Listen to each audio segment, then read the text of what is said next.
स्वागत है विद्यार्थियों इस वीडियो में हम आपको जो श्रृंखला लेके चल रहे हैं उसी के साथ आगे बढ़ते हैं। और आज आपकी टॉपिक है ये नागरिक जीवन, जो आपका पार्ट 3 है, उसी का पार्ट 2।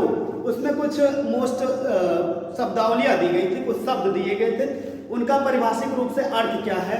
परीक्षा में भी पूछा जाएगा, आपके किसी भी परीक्षा में, अपर लेवल की भी और आपकी इसी भी परीक्षा में। तो जो भी परिभाषिक शब्दावलियाँ हैं उनको जानना है। पहला शब्द है उसका मतलब क्या है। इसका पहला पार्ट जो है वो संविधान ही था, और इसमें हमने टॉपिक में पहला संविधान लिखा है कि वो संविधान है क्या, कोई आपसे पूछ ले तो इसमें कुछ हमने दिया है, आपकी कुछ शब्दावलियां हैं, उनका मतलब क्या होता है। आपके पार्ट 2 जो नागरिक शास्त्र चैप्टर है उसका है, तो ये आपके लिए मोस्ट है। चलिए एक बार देखते हैं, एक बार इसको आप सब लोग नोट कर लीजिएगा और याद भी करिएगा, क्योंकि बहुत मोस्ट है। संविधान ने तो पूरा चैप्टर ये और पूरा चैप्टर के विषय में आपको बताया गया। संविधान है क्या, संविधान छोटी सी शब्दावली हमने यहाँ पे, इसका तो बहुत बड़ा अर्थ भी होता है, लेकिन हमने बहुत छोटा लिखा है। किसी भी देश का यहाँ पे कह सकते हैं नियमों और कानूनों का क्या है, संविधान नियमों और कानूनों का एक दस्तावेज है जिसके अकॉर्डिंग किसी देश की सरकार चलती है। जैसे भारत का संविधान दुनिया का सबसे बड़ा और लिखित संविधान है, तो ये आपके किसी भी देश की सरकार जिसके अनुसार नियमों और कानूनों के वसीभूत होकर चलती है, उसी के अनुसार चलती है, तो वो संविधान है आपके लिए। इसमें नीचे दूसरा पॉइंट जो है संविधान संशोधन। संशोधन मतलब होता है सुधार, और इसमें संविधान संशोधन यहाँ पर देश की सर्वोच्च विधायी मतलब होता है कानूनी जो संस्था होगी उसके द्वारा देश के संविधान में किया जाने वाला परिवर्तन ही संविधान संशोधन। एक विधायी संस्था जैसे भारत का संसद है, भारत की संसद है, कानूनी संस्था है, तो वो जो है दो होते हैं, प्रथम प्राथमिक और द्वितीयक सदन। तो लोकसभा राज्यसभा, उसमें कोई कानून पारित होगा, राष्ट्रपति सिग्नेचर करेगा, कानून बन जाएगा। तो ये संविधान संशोधन में ऐसी प्रक्रिया होती है, उसमें परिवर्तन किया जाने वाला ही संविधान संशोधन है। आपने बहुत पढ़ा होगा धारा, फला धारा के तहत सजा हो गई, 302 के तहत मर्डर हो गया, 307 के तहत ये हो गया, 375, 76, 77 के तहत ये हो गया। तो धारा क्या है, तो किसी भी दस्तावेज या संविधान या का कोई जो है विशेष अनुभाग है या अनुच्छेद है, वो धारा है। उसी चैप्टर का कोई भी एक छोटा पार्ट या भाग धारा है। यहाँ पे नेक्स्ट है दर्शन। दर्शन मतलब होता है, कहते हैं देवी जी के दर्शन करने गए, फला दर्शन, वैष्णो देवी का ही भी दर्शन करने जाते हैं।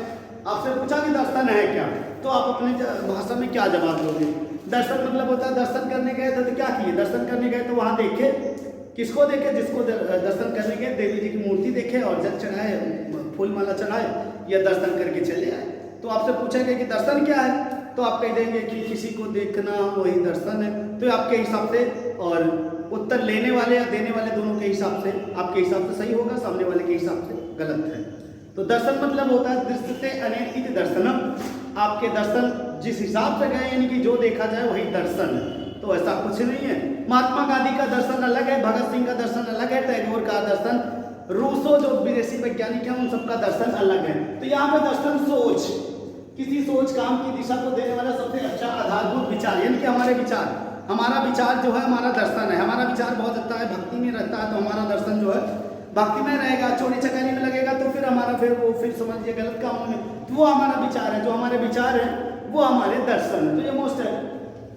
नेक्स्ट है प्रस्तावना। प्रस्तावना क्या है, किसी भी तथ्य का वो पहला चैप्टर है। तथ्य मतलब यहाँ पे प्रस्तावना, हम संविधान की टॉपिक था उस पर चर्चा करें, तो यहाँ पे संविधान से, यहाँ पे किसी भी तथ्य या किसी भी, यहाँ पे कहते हैं कि संविधान का वह पहला कथन जिसमें उसके बुनियादी मतलब होता है जहाँ से उसको शुरुआत की जाए, बुनियाद मतलब नींव, तो वो है मूल्यों और अवधारणाओं को इस पर ढंग से प्रपत्र रूप में प्रस्तुत किया जाता है। पहले ही प्रश्न में किसी भी बुनियाद आपके मूल रूप से कहते हैं कि आपके अपना इंट्रोडक्शन दीजिए, तो आप कहने लगेंगे कि हम इंडिया के उत्तर प्रदेश के प्रतापगढ़, ऐसा नहीं, पहले अपना नाम, पिता का नाम बताएंगे, तो प्रेजेंट वही करेंगे, तो आपका वही जो है प्रस्तावना आपका जो शुरुआती होता है, तो वही है।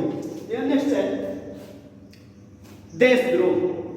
देशद्रोह क्या है, देशद्रोह का असर सरकार का तख्ता पलटने के लिए विद्रोह करना, यानी कि जो सरकार चल रही है उसके विरुद्ध आपका कोई भी आचरण देशद्रोह कहलाएगा। उसके बाद यानी कि अपने देश के प्रति जो भी आप प्रतिक्रिया, उसके विपरीत कुछ भी क्रिया करेंगे अपने देश के प्रति तो वो आपके लिए देशद्रोह कहा जाएगा। मसौदा या प्रारूप क्या है? मसौदा या प्रारूप भारतीय संविधान के दौरान बनने के दौरान एक समिति का गठन भी किया गया था। तो आप हमें बताएंगे कि उस मसौदा समिति के अध्यक्ष कौन थे? तो बहुत मोस्ट है, हमने कल वाली वीडियो में चर्चा भी किया था, तो कमेंट के माध्यम से बताइएगा जरूर मसौदा समिति के अध्यक्ष कौन थे। तो मसौदा या प्रारूप मतलब होता क्या है? तो वही चीज प्रस्तावना थोड़ा मैच कर रहा है। किसी कानूनी दस्तावेज के प्रारंभिक भाग को ही मसौदा कहते हैं। प्रारंभिक भाग को यानी कि प्रारूप जो प्राथमिक होता है वही जो है मसौदा है। नेक्स्ट और लास्ट है पृथक्करण। पृथक मतलब वैसे जानते हैं, पृथक्करण मतलब होता है अलग करना, किसी चीज को अलग करना, वो है पृथक्करण। यहाँ पे पृथक मतलब अलगाव। संप्रदाय द्वारा रंग के आधार पर लोगों के रहने के लिए अलग अलग स्थान का आवंटन।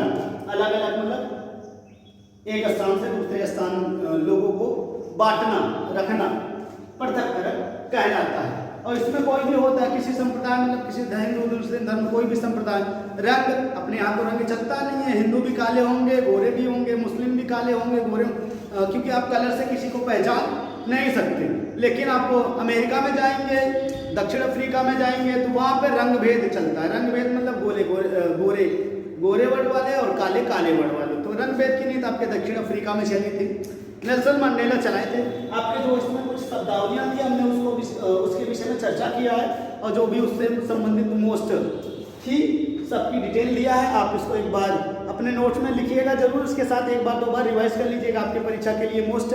नेक्स्ट वीडियो में किसी और टॉपिक पे या नेक्स्ट जो आपका ये 3rd पार्ट खत्म हो रहा है तो 4th जो होगा इकोनॉमी का, उसके विषय में चर्चा करेंगे। Thank you.